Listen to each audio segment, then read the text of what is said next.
on this live stream at SAG-AFTRA on YouTube. To stay informed about all of our live stream and video events, please subscribe to this channel. Do it now. Welcome to the President's Task Force on Education Outreach and Engagement live stream, Maintaining Balance and Wellness, produced in partnership with the Motion Picture and Television Fund. The presentation will begin momentarily. If you have questions that you would like to direct to today's guests, please email PTEOE@SAGAFTRA.org. That's PTEOE@SAGAFTRA.org. As a reminder, today's program is being recorded and you can watch the replay right here on SAG-AFTRA's YouTube channel. Now, please welcome today's host, SAG-AFTRA President Gabrielle Carteris.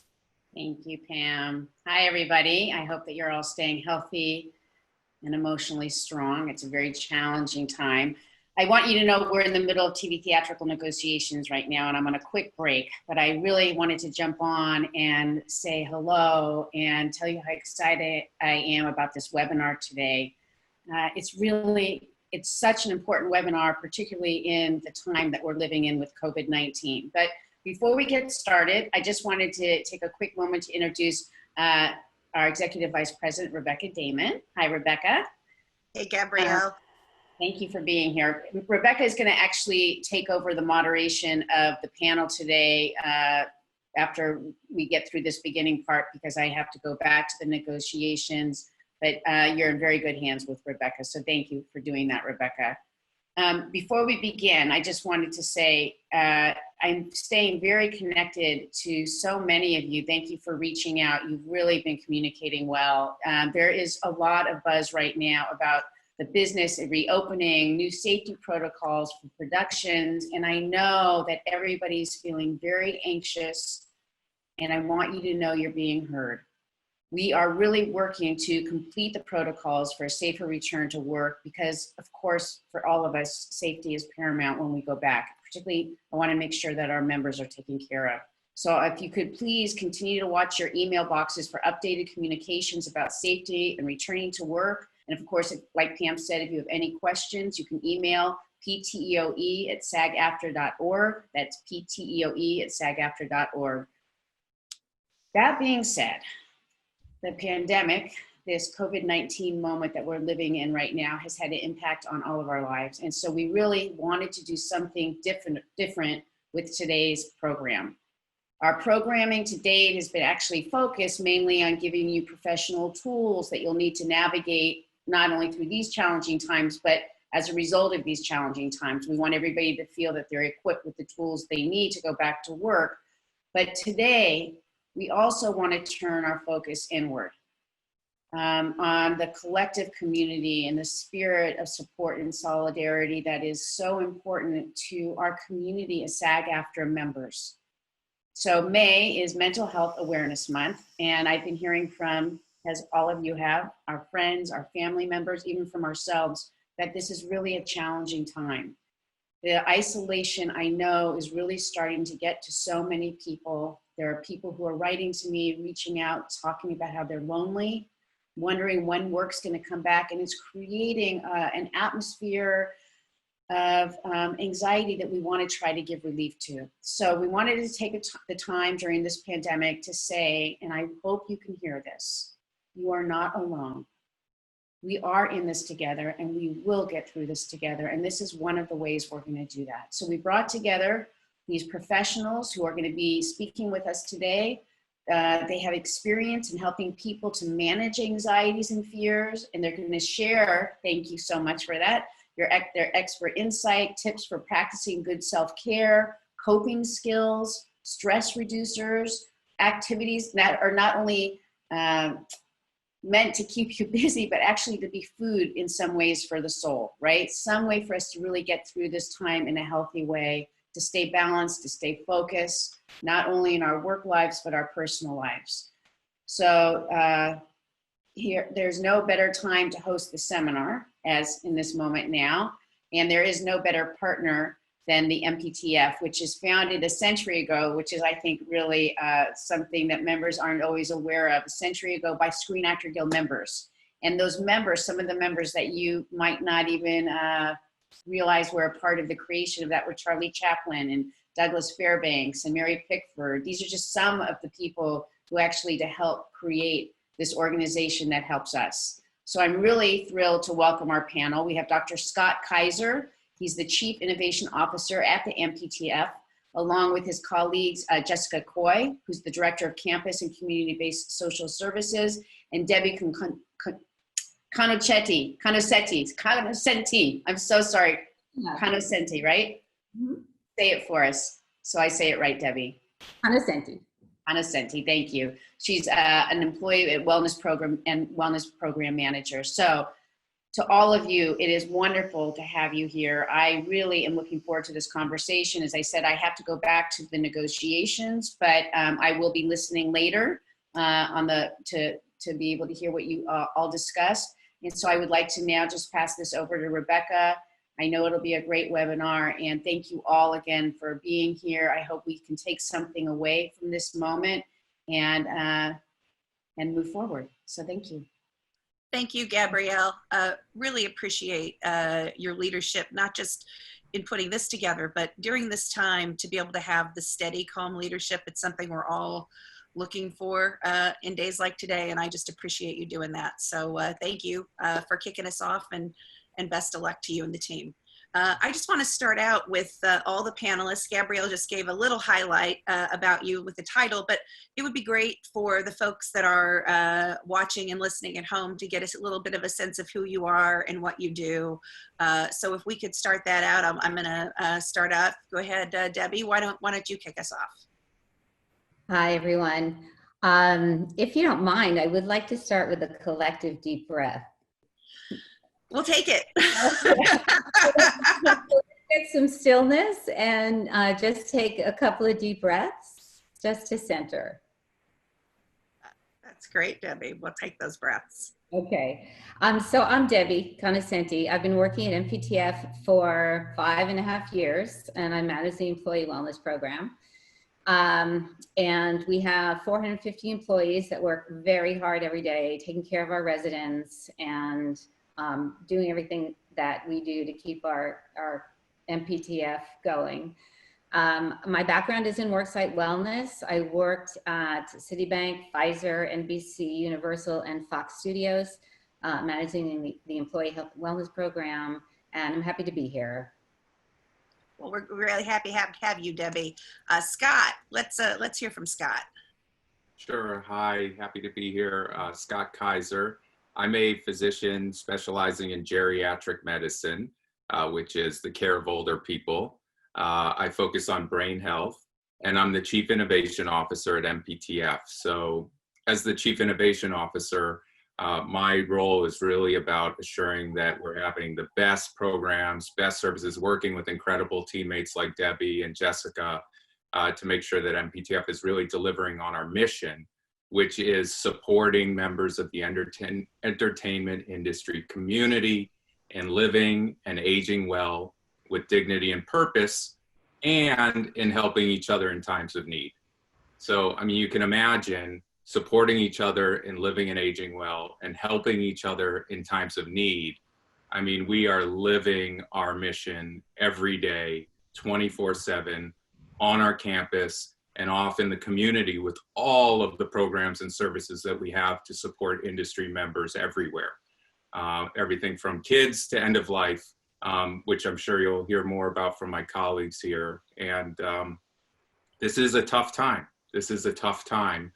And it's been tough to see the impacts in our personal lives, people we've lost, but it does give me hope to see the way that communities can come together and the way places like MPTF and our team have stepped up to respond. So we're just glad to be here with all of you today to help us all, as Debi just guided us, take a pause, take a breath, and really focus on our self-care.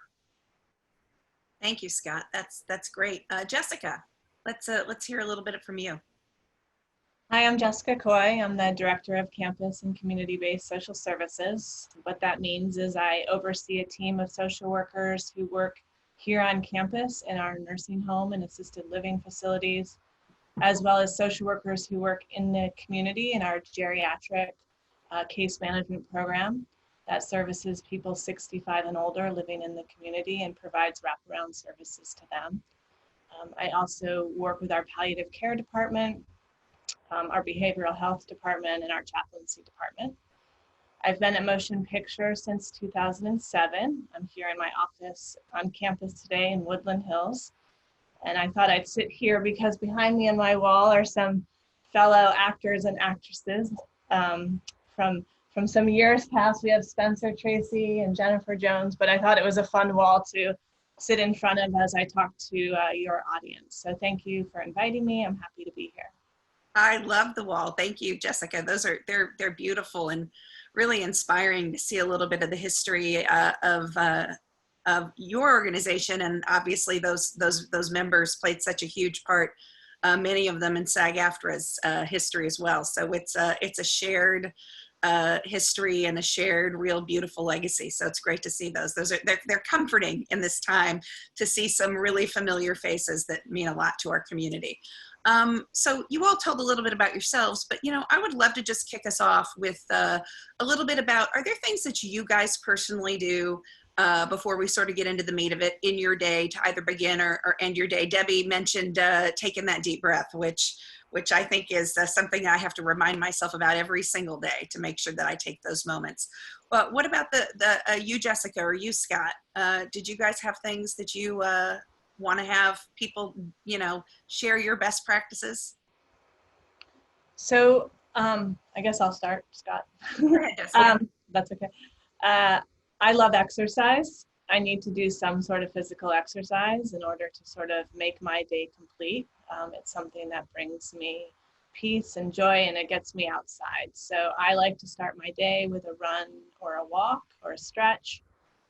It gets me energized for the day. It gets me going, and it's part of my routine. I think some of the themes that you'll probably hear me talk about today is creating routines and the importance of that during this very uncertain time. And so exercise for me in the morning is a vital part of my routine. And so I think if I were to say one thing, it would be that. That's how I like to start my day. That's a good one. What about you, Scott?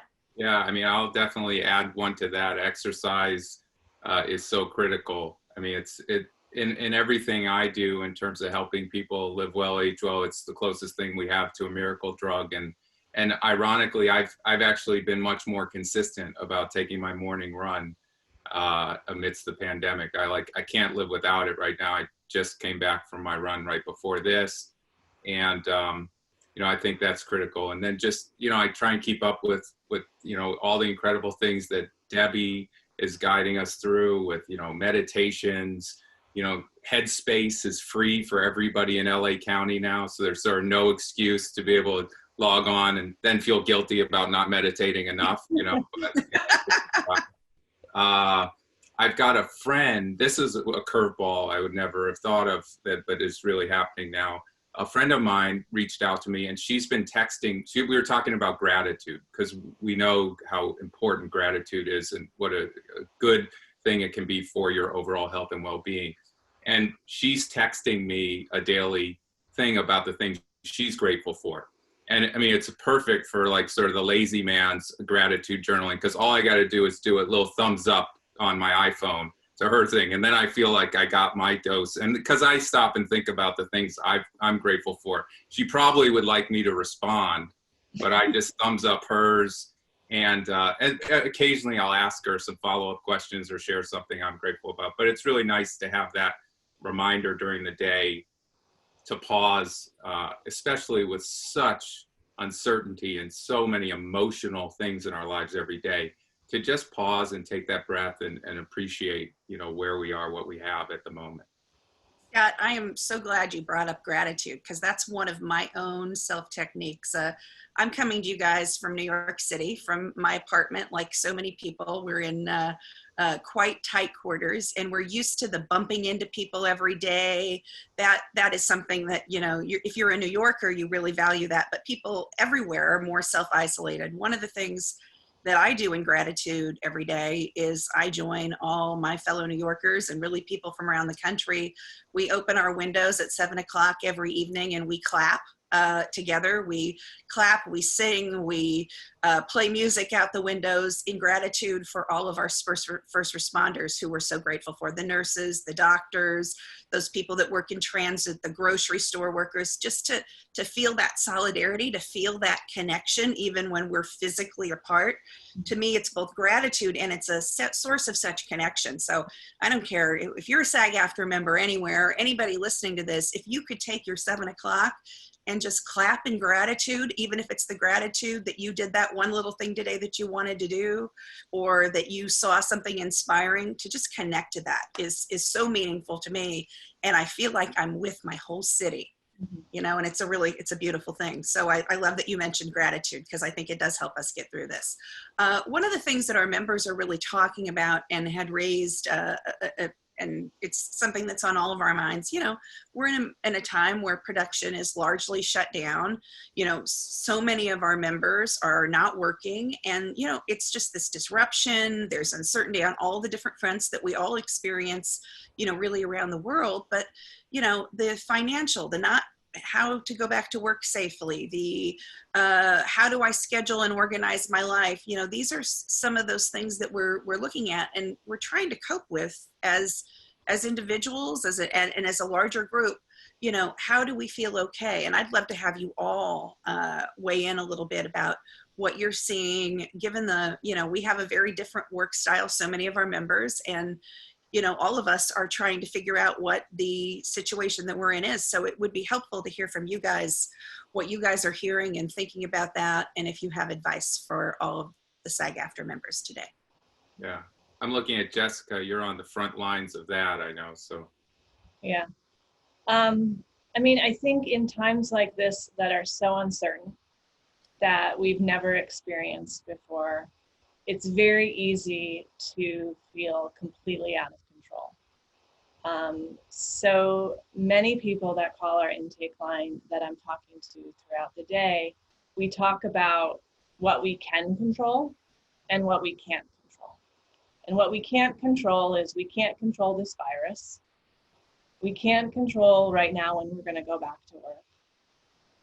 We can't control maybe when our kids are going to go back to school. Those are things that are out of our control. But what's in our control is we can keep ourselves safe from the virus. We know how to do that. There's been a lot of education provided to us about doing that. We know that we can be creative. You know, you guys are all very creative people. That's kind of your bread and butter. It's who you are. It's what you are at the core.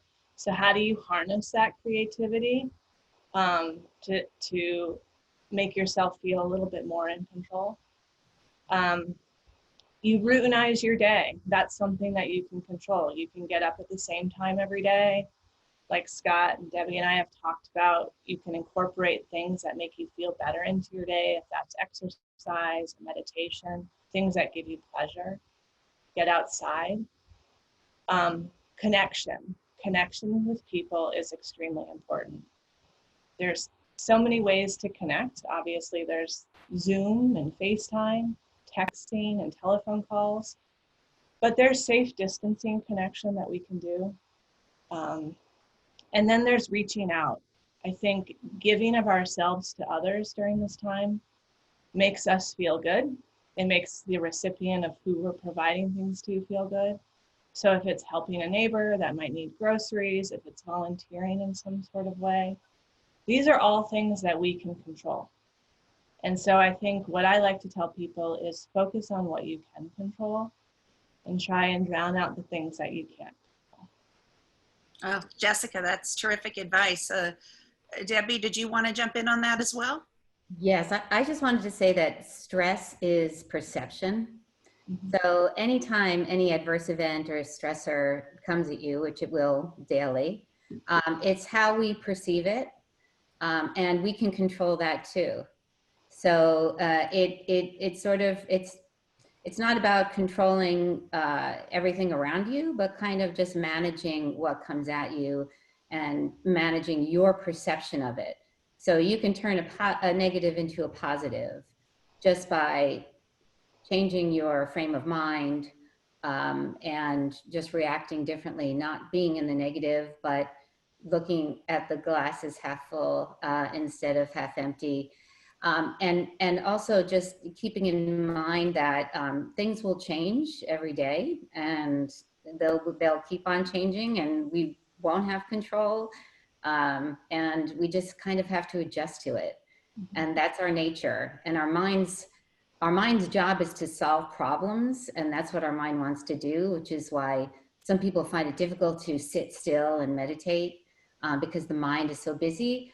But in fact, you can teach yourself how to still your mind and how to move your thoughts from negative to positive. Thank you, Debbie. As you guys are thinking about this, you've listed a bunch of self-practices. We had a question from a member. Is there other kinds of best practices that you guys would suggest in terms of the restoring self-balance? You know, do you have television restrictions for yourself so you're not, look, I love our broadcasters, so I'm constantly watching them on TV all the time, but do you set personal limits for that? Do you set personal limits for screen time and other activities, or is it perfectly acceptable to binge watch, our members on Netflix for the whole day? What do you guys think about when you are thinking about what are the good balance practice things? And I mean, I know it varies for everybody. We all have different dispositions, and we should take that all into account. But what are your thoughts on those kinds of things? That's not a fair question. Of course, lots of screen time for everybody, as long as they're SAG-AFTRA members on the screen. Yes, lots of watch away. All day long. Yeah, no, I'm sure that Debbie and Jessica have a lot of good ideas about how to, you know, create balance and including your technology diet, you know, and how much screen time and the blue light, you know, and really being mindful of around bedtime. But yeah, so I'll throw it over back to them. Jessica, did you want to jump in? You looked like you were going to. You know, it's funny, I've had this ongoing conversation with my husband about the amount of time I spend on Zoom these days. And, you know, I think we might talk about this later, but Zoom fatigue is a real thing, right? And so being in front of the computer all day, being on Zoom, going home then watching television, being in front of the screen, again, you know, TV watching and movie watching, it's so relaxing. It's really fun. There's such amazing shows on right now. And it's a really nice way to unwind. But what I would say is you have to be mindful of it. So, you know, Scott mentioned, I don't like to watch anything on the TV like an hour before I go to bed because it winds me up. Regardless, it just gets my brain going. I know that about myself. And I think with all of these tips, it's about knowing yourself. So I love to binge watch and I will do that, but I will set limits for myself. Because again, going back to the basics, sleep is vital. So I know that if I get hooked on a TV show, I am going to be up until 3 o'clock in the morning watching it. I will guarantee that. So I know about myself, I shouldn't do that because sleep is important. So yeah, I mean, I think limit setting is important, but you have to know yourself and kind of what you can handle and what you can't is how I would answer that. How about you, Debbie? Well, I would suggest limiting your news intake to about 15, 20 minutes a day. Because if you're kind of watching the news around the clock, which a lot of us do, we want answers, we want solutions. It's probably not going to come today. So just limit your news time to 15 to 20 minutes a day. Very good. You know, I would just, before getting into the detail there, I'd love to go back to just sort of the bigger picture of what we were talking about. Debbie was talking about stress. And so much of what we'll be talking about today really boils down to inflammation and stress, right? Two factors. And so, yes, we will have stressors in our life. We have an undue amount of them now. So it's all about how we react to them, right? And stress actually can be very important. If you know, the evolutionary idea is that if you're being chased by a saber-toothed tiger, you want your body to kick into high gear to be able to get you to be able to run away as fast as possible. You know, you need that adrenaline shot. and your blood pressure is going to go up, your heart rate's going to go up, and you need to race away. And then even the body has other coping mechanisms, like should you get bitten by that tiger, your body is actually going to be in a hypercoagulable state, meaning that your blood will clot more readily. So things are happening when you're in that stress response state, where your blood sugar is going up, your blood pressure is going up, your blood can clot more easily, and obviously inflammatory markers are going through the roof. So that's not good. That's not good under, that's okay for a short period of time, but that's not good when you have that chronically going. And when something like an email is triggering that, as opposed to a saber-toothed tiger, right? So we can't be living in that chronic stress state. So the kinds of tools that we're talking about today are the things that can help us mitigate that stress response, so that we can cope in a more healthy way with stressors and not be in a chronic stress state. There's actually a relaxation response that we can induce with so many of these practices that we're talking about, where you can slow your heart rate down, reduce your blood pressure, reduce your blood sugar. And that's critical in, as I said, under normal times. But look, those are the things that are going to help keep our immune system strong, that are going to, protect us, from getting sick, and then also help us cope with illness should we get sick.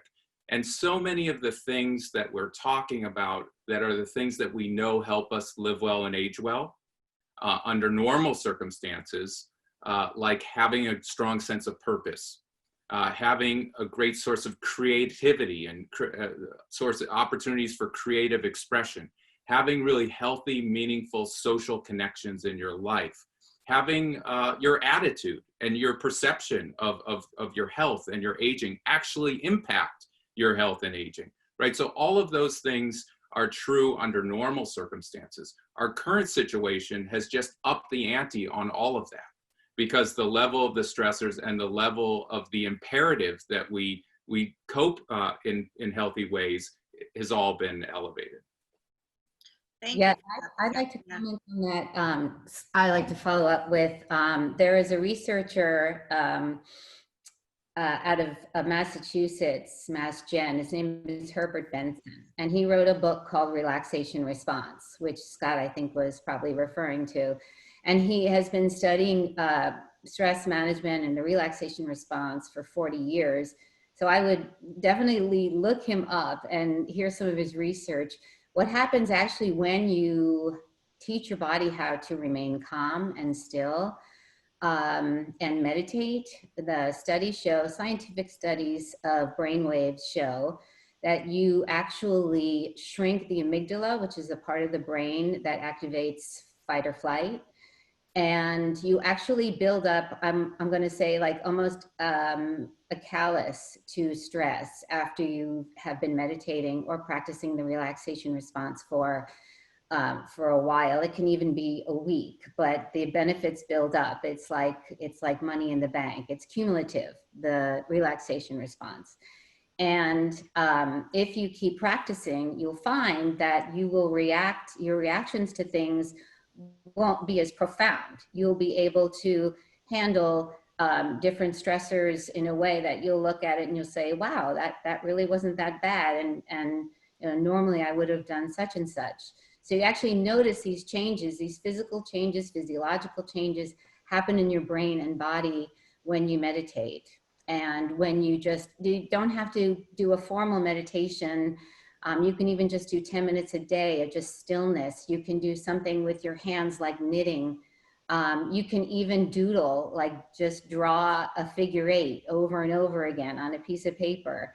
These relaxation response techniques make profound changes in the way your body physiologically responds to stress.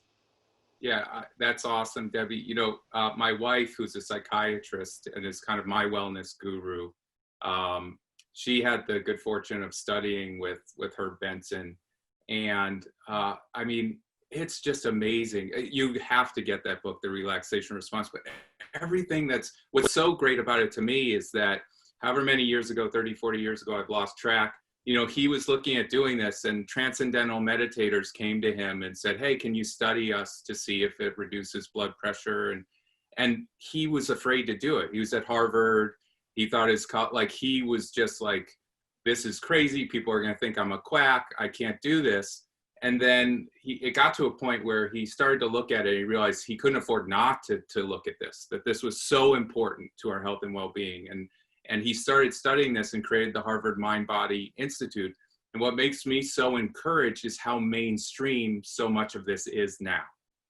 So now, you know, this is an opportunity for all of us to look at this knowledge, incorporate it into our lives. And then there are abundant resources available, many of which are available through MPTF, to really help tap in and take advantage for your own health and well-being and the health and well-being of your community.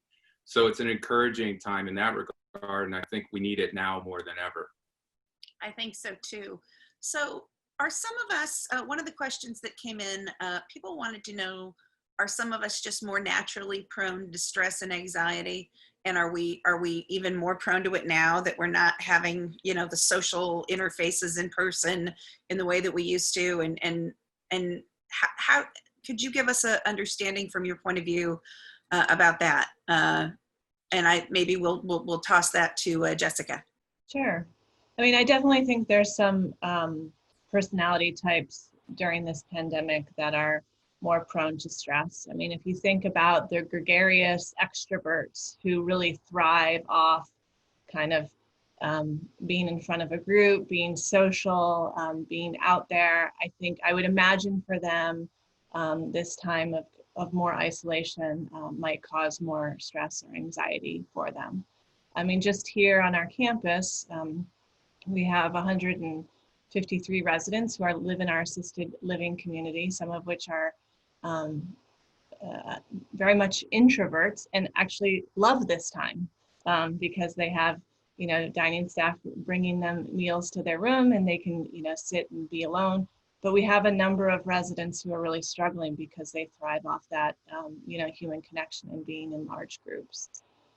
And I read an article in the New York Times recently that I think it was for a month period of time from February to March, the amount of antidepressant prescriptions filled in the US rose by 19%.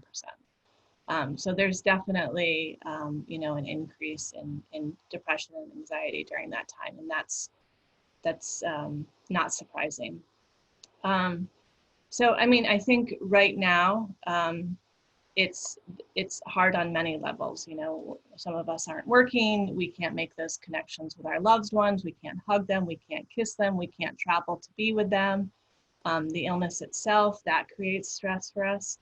But again, it's about finding ways that can bring us joy. So we've talked, you know, Debbie and Scott talked about meditation. I've talked a little bit about, you know, how can you bring joy to yourself? If it's helping a neighbor, I know there was a question, you know, they're concerned about leaving the house to volunteer because of what they might bring back. Again, I think people are so creative and it's about harnessing that inner creativity to give back to the community. So is it making videos and sending them to people, much like Scott's friend who sends the gratitude pieces every morning? Is it about creating videos to send to your friends to share? Is it about organizing a movement from your home to reach people from the outside? So yes, I do think there's some personality types who might be struggling a little bit more, but I think we all are on some level. Yeah, thank you for that.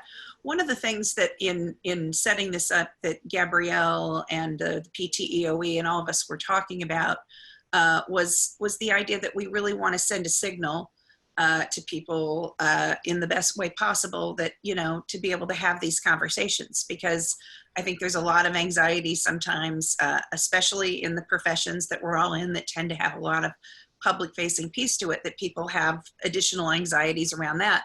And it leads me to the next question from one of the members. What if someone, when they ask you if you're okay, and you're really not, do you really tell the person what's going on? Even if you know that they themselves aren't so great? What are the best practices around that? Jessica, could you help us with that one? Yeah, I mean, that's actually a tough question. And We've got some tough minutes.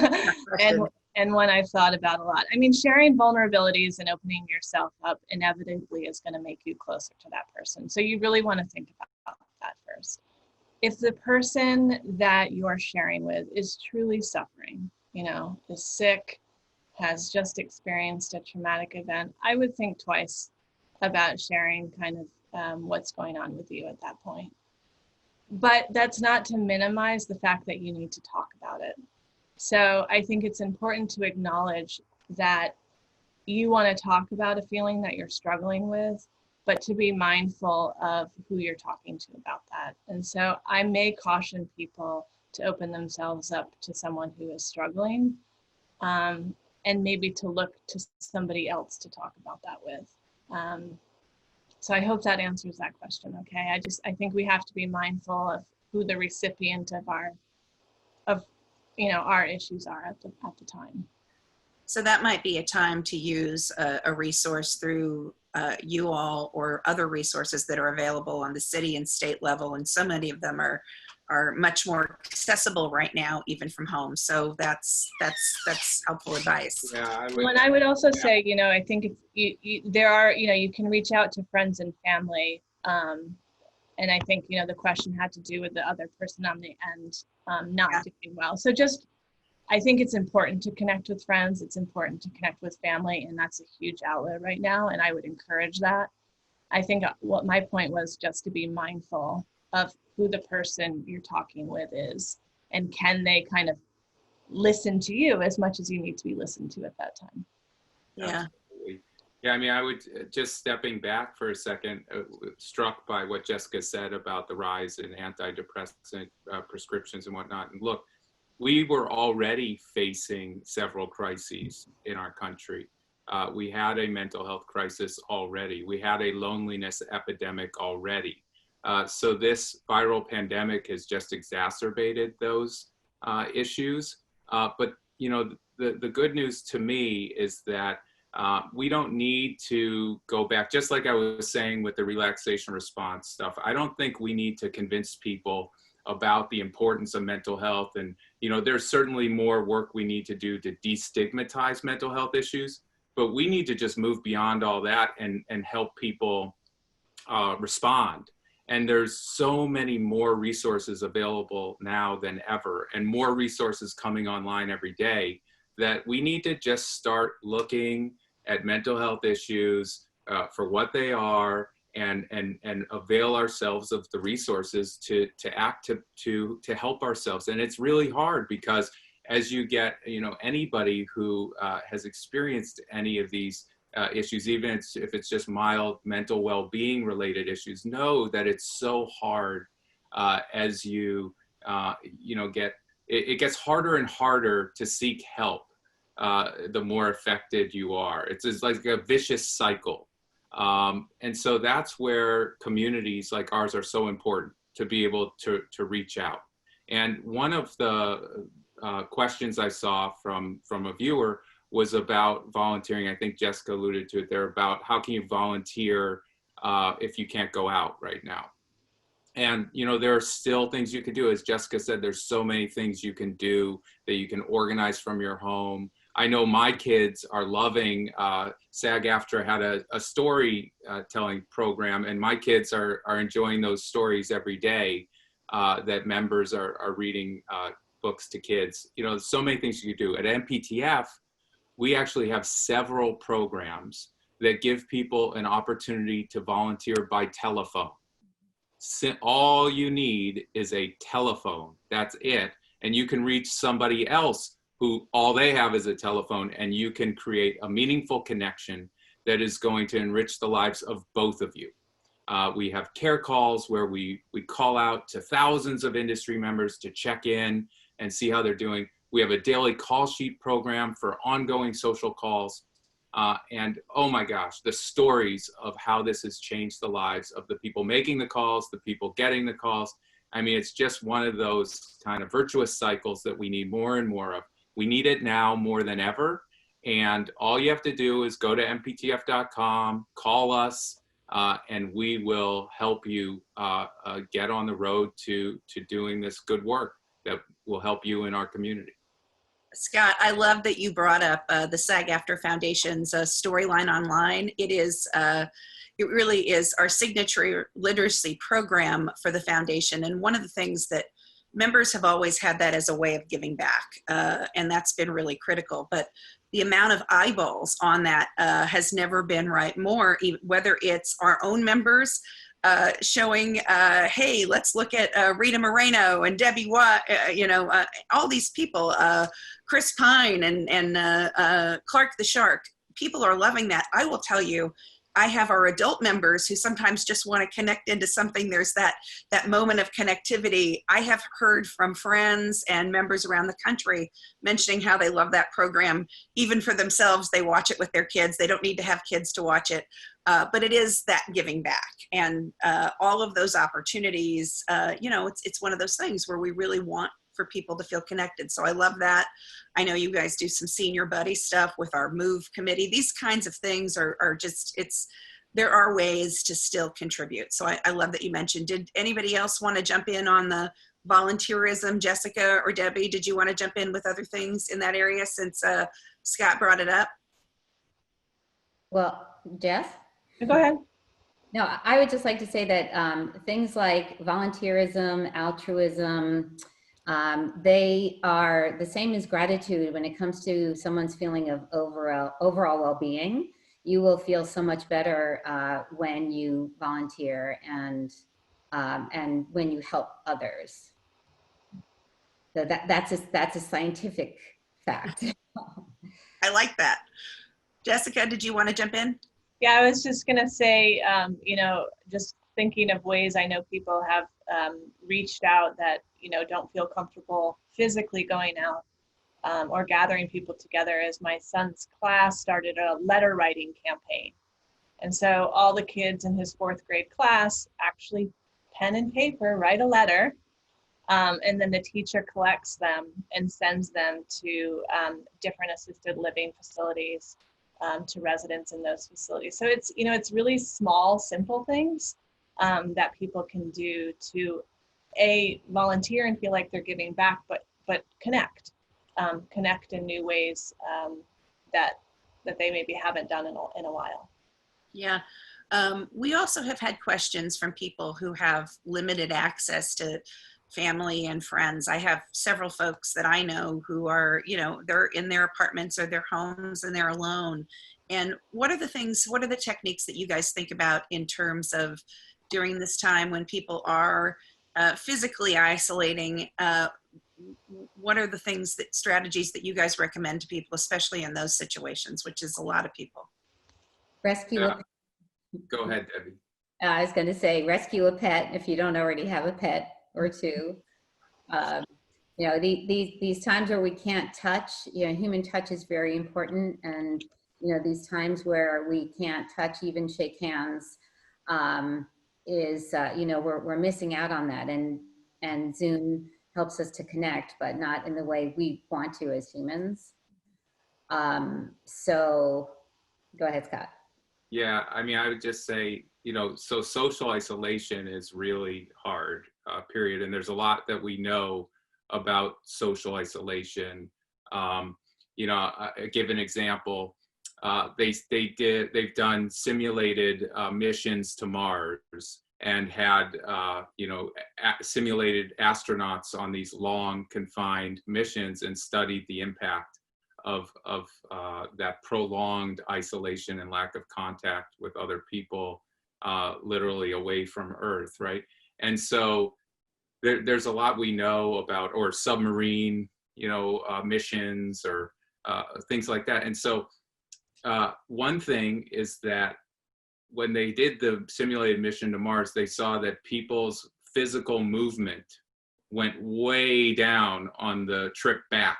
So the longer they were isolated, the more sedentary they became. So let's go back to basics here and remember, good diet, good exercise.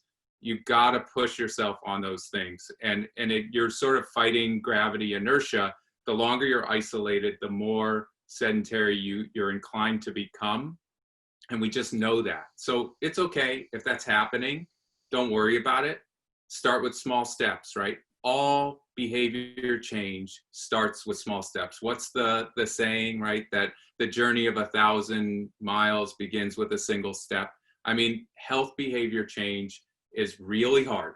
It's really hard to change our ways, change our habits, but we do know a lot about what works. And one of the things is breaking it down into bite-sized steps. So just make a small thing, just decide to do, you know, one jumping jack, you know, go out and take one walk, whatever it is, to just build up that muscle of movement and getting into a healthy routine. But back to the isolation is separate from the issue of loneliness.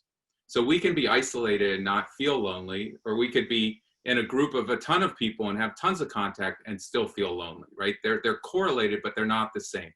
Loneliness is like thirst when you need liquid, or hunger when you need food, right? It's a signal from our bodies that we're craving that kind of human connection that we need, that we're sort of evolved to have. And so loneliness, it ends up, is very bad for you, particularly chronic loneliness. The health impacts are on par with smoking almost a pack a day. When you look at retiree health, you see that chronic loneliness is the biggest predictor of health issues, functional decline, meaning ability to act independently or not, and premature mortality, early death. So that's under normal circumstances. Now, more people are isolated and more people are feeling lonely. So we've got to be very keen on looking for those signals and responding to that signal and reaching out and making connection. And so while telephone isn't a panacea, or Zoom's not a panacea, it's a good place to start. That's why we've created these telephone connectivity programs, so that because the more connected you are, then the more you feel empowered and enabled to reach out to those other resources that are all around us already and tap into them. Thank you. Jessica, did you want to add into that? I mean, I think Scott, you know, You did a Scott great kind of job. covered it all. I think, you know, the only other thing I would say in terms of ideas is, you know, connection with old friends, right? You know, we are all so very busy in our lives, and this pandemic has kind of slowed us down almost to a stop. And it's really allowed us to have some time on our hands. And I think it's an amazing time to connect with old friends that you really just haven't been able to connect to in the past.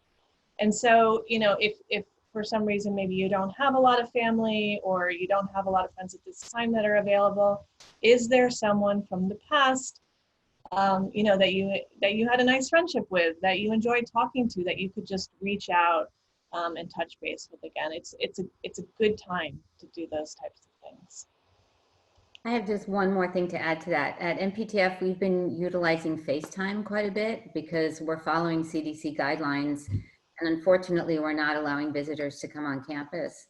But we're using iPads and FaceTime for families to connect with their loved ones, and it really does make a difference. It's not human touch, but they're so much happier when they're able to see and talk to their loved ones. Well, Debbie, you had, you know, a great experience with that, being on our COVID positive unit with families who couldn't obviously come to see their loved ones, excuse me, and you were right there holding the iPad with them so that they could talk with them. Yeah, and it really made a difference. They, you know, they felt isolated because they were, because we're purposely isolating them. But the iPad was a great tool. That's a great point, Debbie. I feel like all of those things are so helpful. We are hearing from a lot of our members that they have had a hard time sleeping. You want to give some practical advice about that? You mentioned earlier about screen time right before bed. What are the other best practices? I'm going to have you jump in. Debbie, you look like you're ready to go. Why don't you give us some advice? I'm going to refer you to another researcher. He wrote a book called Why We Sleep. He's out of Berkeley, and his name is Matthew. Oh, I'm going to get it for you. It's not on the tip of my tongue, but it's Why We Sleep. And he is a brilliant researcher on sleep. And it turns out that we all kind of know this from the media, that we don't get enough sleep, but he explains the reason why we need to and how it hurts us that we don't get enough sleep. And some tips that he recommends are, the ones we've heard before, like going to bed at the same time every day and waking up at the same time every day, limiting your screen time, not having a heavy meal before you go to sleep. People think alcohol might help with sleep, but in fact, if you drink alcohol before you go to bed, you're going to have a very restless sleep. You're not going to get into a deep sleep. And the next day, you're not going to feel well because of that. And also one other recommendation he makes is to set an alarm clock for bedtime. So I know, like Jessica was saying, she'll binge watch until 3 a.m. And a lot of people not every night. Not every night, but my husband's guilty of that too. And so, but you can set an alarm for bedtime just as you can set an alarm for waking up. So just to remind yourself, that the show will be there tomorrow, and you can dig in the next day. So those are just some basic tips. And then obviously avoiding caffeine. Some people are more sensitive to caffeine than others, depending on your physiology. But certainly no caffeine after 12 o'clock is recommended. It was Matthew Walker, Debbie. Matthew Walker. Thank you. There you go. Teamwork. Any other bedtime or sleep tips? I think rather than specific tips, I would just say, look, it's hard. I just can't stress enough how important good sleep is to our overall health and well-being. It's so critical. It's important for our attitude, our emotional health, and our physical health, right? It impacts our immune function, everything. And it can be really hard. I'll be honest, I had trouble sleeping. I usually sleep very soundly, a full night. I'm blessed with great sleep. I had trouble sleeping last night because I was just worrying about issues. There's just so many things to worry about right now. People's lives are literally hanging in the balance on so many fronts. And I was worrying, and it's really hard. And I tried all the things of the meditative approaches and, getting out of bed and writing down some of the things I was preoccupied about, but it can be really hard. I think the good news is, again, there are so many resources out there, whether it's books like Debi pointed out, or, cognitive behavioral therapy. There's cognitive behavioral therapy for insomnia. It's psychotherapy for insomnia that works. So if you have the kind of sleep hygiene things that Debi was talking about, and you avail yourself of these resources, many of which even before the pandemic, you could get through telemedicine, you could get online, and you can definitely get online now, do it. Don't suffer chronic insomnia. It's bad for your health. Do something about it, because the answers are out there. And don't go for the quick fix, easy cure of sleep aids. Things like, a lot of people will go for over-the-counter stuff that's got mostly diphenhydramine in it, that's just sedating. That's Benadryl. As a geriatrician, that's like our enemy number one, right? These sleep aids, over-the-counter sleep aids, they increase confusion, increase risk of falls, have so many negative side effects, and they also are disrupting your sleep architecture, so you're not really getting that good restorative sleep that you need.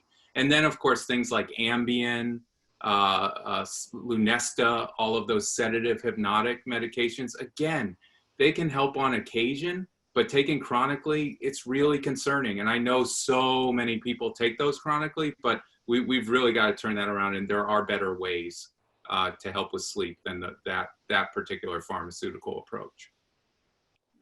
So shifting, Jessica, did you want to add something to that? I was just going to add two things, and I'm sorry, Debbie, if you already said these in terms of the hygiene piece.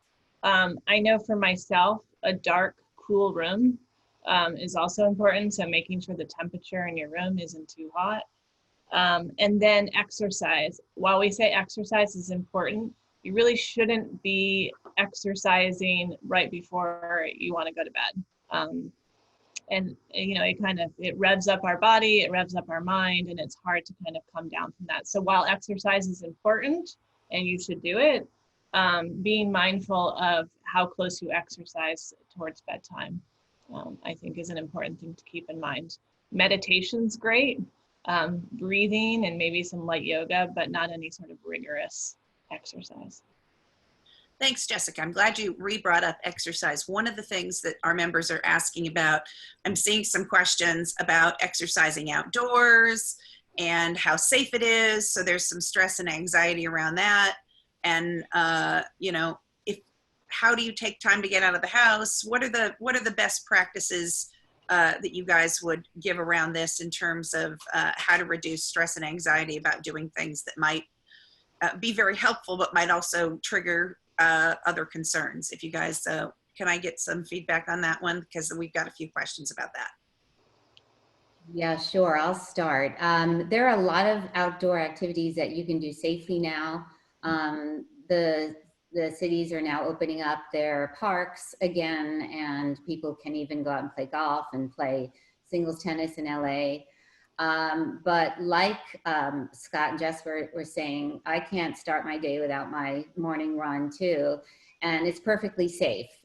Wear a mask to protect others, but go out and do some walking, do some running, do biking.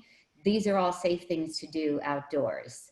I can't speak to the science of COVID, maybe Scott can, but you can get a little handy. I just ordered these yesterday and they arrived this morning. Just a little handy thing that you just put it over your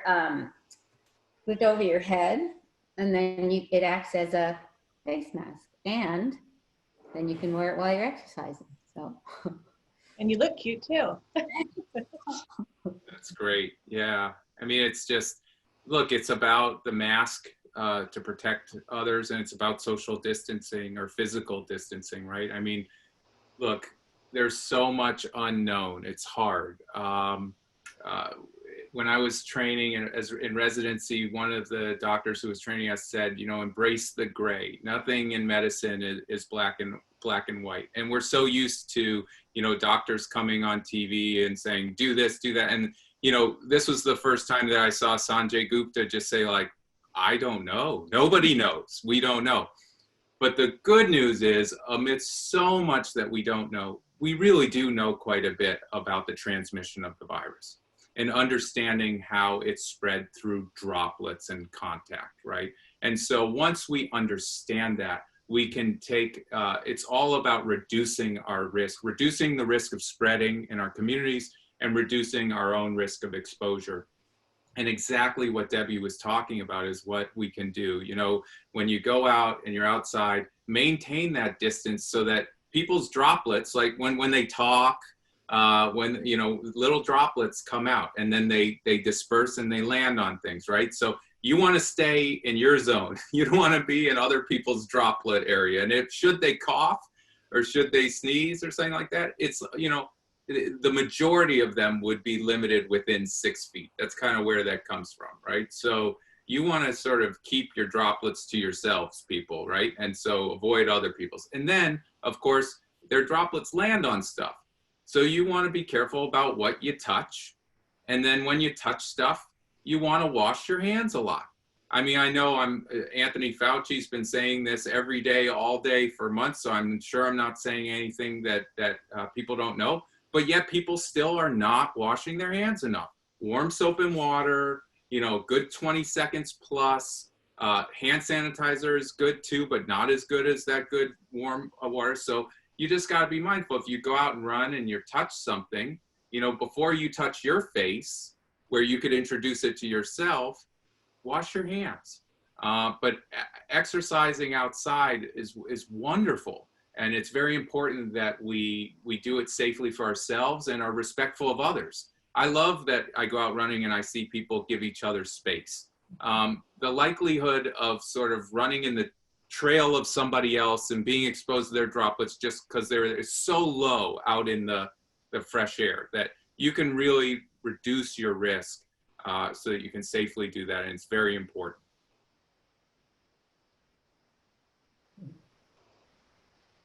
Oh, I think You're on mute. we lost you, Rebecca. You're muted. Can you hear me? Yes. Okay. We have a question about flu shots coming in this fall. Obviously, people are hopeful for a future vaccine, but that's not the moment that we're in. People are curious about flu shots this fall, and will they be more important than ever in terms of this? And they want to just get I think this is a question for you, Scott, to talk about flu shots and their role during the time of the pandemic.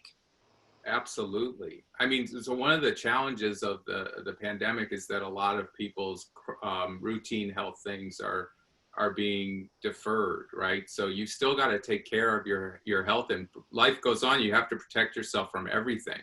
And you certainly want to protect yourself from flu, and flu shots work.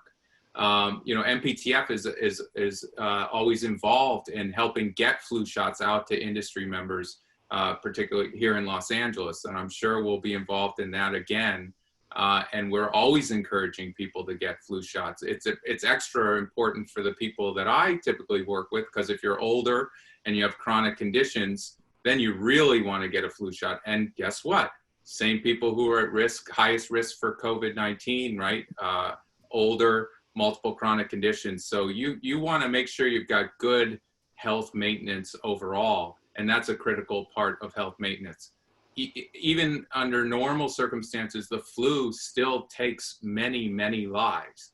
And it's heartbreaking because so much of that is preventable through vaccination. Thank you. We have a couple more questions that have come in before we wind down. We have a question about how they are seeing that, you know, there is that stress response, you know, like to unreal threats, like email that you mentioned before. Somebody referenced that. This person is having trouble both de-stressing and motivating to face the stressor, like the email.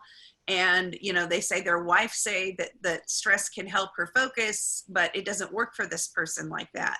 So what are your suggestions around that? Debi. You can take a stab at it, or Debbie. Yeah, so I'm not sure I'm understanding the exact question. I think how people respond. So some people seem to thrive a little bit, or say they thrive off of stress.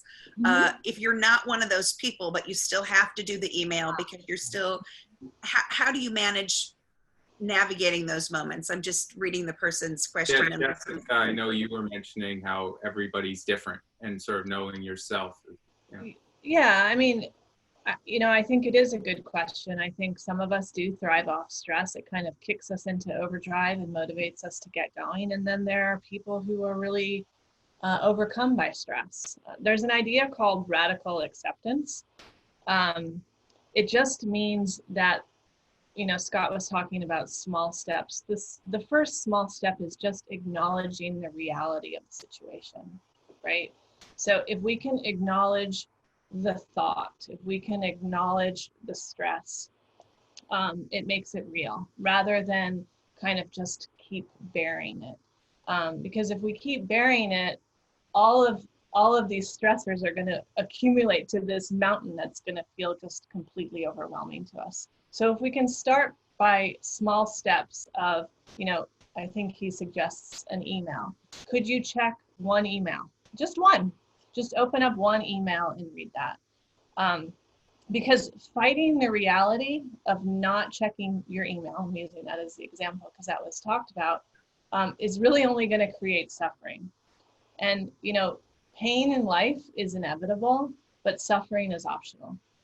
So if we can take that one step, and in this case it's an email, and just open that email, that's really all you need to do for, you know, if you want to just do that for that day. And then the next day, maybe take some action on that email. That's awesome, Jessica. I love that because, you know, look, it reminds me of when, you know, with our first child, we took one of those classes preparing for childbirth, and they were like, whatever you do, you know, don't tell your partner, relax, right? Like, I mean, that's the worst thing you can do. Somebody's in labor, like, relax, it's okay, right? No, no, no, no, no, no, no. It's not. There's so much misperception that like, oh, we're going to go to this retreat and we're just going to like, we're going to bliss out and like, yes, all our worries will go away and like, no stress, man. It's all good. No, it's not about like repressing the stressor. It's actually, so many of these practices are really about sitting with the stress, existing with it. And then I'm just talking about curtailing that physiologic response, but there's a whole, you know, social, spiritual, psychological component. I'm just talking about how do you not have it cross over into where it's making your blood sugar go through the roof and your blood pressure, and it's damaging your blood vessels and increasing your risk of a heart attack and increasing your risk of a stroke and increasing your risk of getting sick with a respiratory illness, right? But it's not about denying it. It's about actually sort of confronting it with some level of comfort and as Jessica said, taking it step by step. We have a question also about, you know, anxieties about the future resumption to work. The member notes that they're really happy to hear that SAG-AFTRA and the DGA and IA and others are working on protocols for a safer return to work when as things evolve. They're curious about the anxiety that's associated with that, because I think there is both a real desire. People want to go back to the work that they love, but they want to do it safely. So from your perspective in terms of the component that you deal with as we're working through those protocols, what are the things that you would want to talk to our members about that? Because I know that's a topic that's on everybody's mind. Go ahead. Well, I think yeah. I mean, I'm actually facing that with some of my staff who are returning to campus to work. There's a lot of anxiety around that. And I think the more we can educate ourselves about what we can do to keep ourselves safe helps to decrease that anxiety. So one of the things that I did for my staff is I set up a Zoom Q&A with our nurse practitioner here on campus so the staff could ask questions about how can I keep myself safe, what are some safe practices that I can do before going to work and then coming home. And it allows people to share their collective anxieties, but also get answers to questions that they might be struggling with as it pertains to returning to work. So I would say educate yourself, seek out advice from your doctor, you know, seek out advice from your supervisor, and you know, arm yourselves with the tools that you're going to need to feel better when it is time to return to work. Because again, it's about what can you do to control the situation. I can educate myself. I can wear a mask. I can wash my hands. You know, those are things that you can do.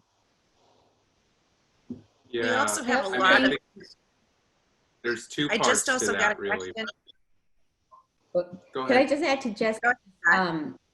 I just wanted to say, I think in the industry with SAG-AFTRA, there's so many unknowns about what the future is going to look like. What are the sets going to look like? How do the actors interact with each other? How do we have all these people together on a set safely? And I think, you know, the producers are all worried about, you know, how they're going to manage that. And the fact is that we don't know yet. So that's still all in the planning stages. You know, what are the studios? How are we going to control for all these unknowns? And I think that it's just a matter of kind of trusting that it will work out. But there's certainly, it's not going to be business as usual for a while. Yeah, I think there's multiple parts to that. Yeah, there's the unknown. There's just still so much unknown. And then there's what you can actually do, what we know to protect yourself, coming back to that. And then there's just the anxiety part. We were dealing with a mental health crisis before COVID, and it's going to be much worse now. So we really need to all work to create a culture where we normalize mental health issues, and we assure that everybody has access to mental health resources. So if that's something that can be positive, I know silver linings are sort of trite and overplayed these days, but if that's something positive, that could come out of all of this, that we have safer workplaces, including mental health safety and awareness, I think we should all be moving in that direction. And that if people are feeling anxiety, it's a signal to do something about it. And there are resources available, and we need to make sure they're available to everybody in the industry. We have just a couple little quick wrap-ups here from a broadcaster who has been on the front lines in the hospitals, helping cover this story in a lot of those situations. And there is a lot of anxiety in being in those situations while they are delivering the news and keeping us all connected. Do you have any particular advice for them? Why don't you go ahead, Scott? Yeah, I mean, I think it's very tough. There's so many people who are having to be out there on many front lines. Right. This is a battle that's being fought on many front lines. I don't think we've said enough in this call to celebrate all of the frontline heroes out there, and it's just amazing that we have those very heroes at MPTF. You know, that we've dealt with a COVID outbreak on our Wasserman campus. We have people who are putting themselves in situations where they know they are directly, like Debi, who were knowingly directly exposing themselves every day to COVID-19. But, you know, Debi's here. She took measures to protect herself. That's what we all need to do. And, you know, broadcasters are critical too, that we all need information, quality information right now. And we all know the everyday heroes in our day-to-day lives that help us in so many ways, you know, get ourselves fed and to be able to go on. So when it comes down to it, everybody has a different level of risk based on their own health and situation. And then people have different levels of risk based on the kind of work that they have to do. But the good news is we can all take measures to reduce our risk. And then it really comes up to, I hope that those broadcasters can channel their energy into helping do what we really need to do, is create a collective spirit where everybody's playing their part to create a stronger community. And it's hard because so much of what's protecting me and protecting you comes down to the personal responsibilities and behaviors and actions of others. So we need now more than ever to create communities where everybody plays their part, to step up, to do the right thing, to be responsible, and hopefully broadcasters can continue the great work they've been doing, driving that essential perspective and behavior.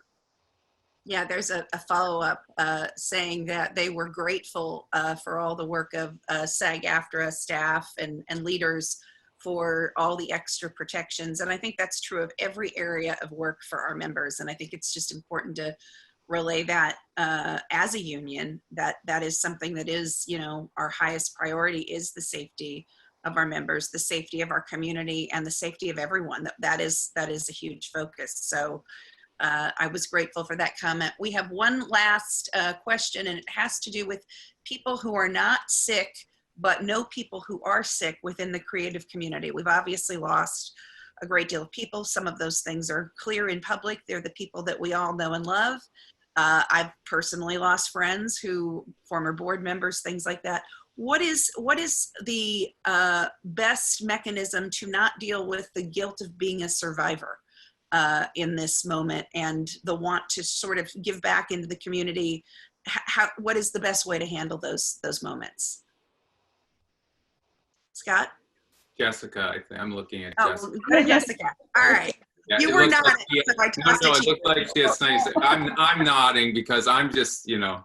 Yeah. We are awaiting Jessica's good thoughts. Go ahead, of course, Jessica. I have something to say about it, but I'd like to hear what Jessica has to say about it. I would too. Go ahead, Jessica. I mean, I would say celebrate the life of the individual. You know, the people that you lost. I would say celebrate their life, talk about them, bring people together to remember them. I think that's extremely important during this time. We can't, you know, physically gather to remember people or to say goodbye to them, but I think we do have to celebrate their life and acknowledge their life in some way. And so I would encourage people to do that. That's a great, Yeah, that's a great. there's an expression about turning poison into medicine, right? And it's such a hard time, and there's so much grief. And even if you haven't, I just want to acknowledge the grief that so many are feeling. Even if you haven't directly lost someone, just all of the collective loss can be very painful and triggering for a lot of people, because we've all had our own relationships with grief in different ways. But I think it's about really pausing, as Jessica's been saying, as Debbie's been saying, and finding ways to work through some of that and to channel some of that for creative expression, and to encourage you to do something positive, to give back, to help your fellow community, to somehow channel that into a positive force for good. That's what we really need right now. There was something on an NPR project where people were contributing poems about grief. And I was just so moved you just get into the depth of so many people's souls out there as they express their feelings. I mean, this is what it's all about at the end. We need to wake up to this, that we live so much of our life sort of racing through from thing to thing to thing. When do we pause to figure out what really matters most to us in the end? And when you look at the stories, of the people whose lives have been lost, what really mattered to them? What mattered was their relationship, the love they had within their families, the contributions they made to their community, their attitude, their spirit. That's what we need to be moved by. That's what we need to help celebrate and live on and really channel in our own lives. So I'm just glad that there are, groups like MPTF that are helping bring community together, because it's a hard time. Thank you. I would like to add, with the Survivors Guild, if people are really feeling overcome by that it's extremely important to reach out for help. Whether that's with a chaplain or a therapist or a friend, really acknowledging that feeling and getting help around it is extremely important, because you don't want to carry the burden of that guilt for very long. It can be detrimental. That's a great place to close, Jessica, to remind everybody to reach out, to ask for help. The MPTF has a lot of resources. We have additional resources on our COVID-19 page for SAG-AFTRA on SAGAFTRA.org, with also state and local resources. So no matter if you're listening to this in California, New York, Chicago, Atlanta, or anywhere in the world, we want to encourage people to reach out. I really want to thank you guys for all of the information that you were able to give us today. Also, the enormously big and caring hearts with which you do it. Your kindness just comes through in your commentary today. And I always ask everybody to take a moment to be extra kind. And I'm going to ask everybody today who's listened to this program to do one small thing just to give back, whether that's calling a person you haven't heard from for a long time, sending a little note, writing that poem, whatever it is, do one good thing and make that your first step. I really want to thank you. I want to thank everybody for joining us today for the PTEOE, the President's Task Force on Education, Outreach, and Engagement. Make sure you check out all of our other panels on YouTube, and you can subscribe to the channel right there, and really appreciate everything. I want to thank everybody for being here, and just from all of us at SAG-AFTRA, we're thinking of you, and you're not alone. Thank you. Thanks for having us. Thank you. Pleasure. Thank you. You guys were terrific.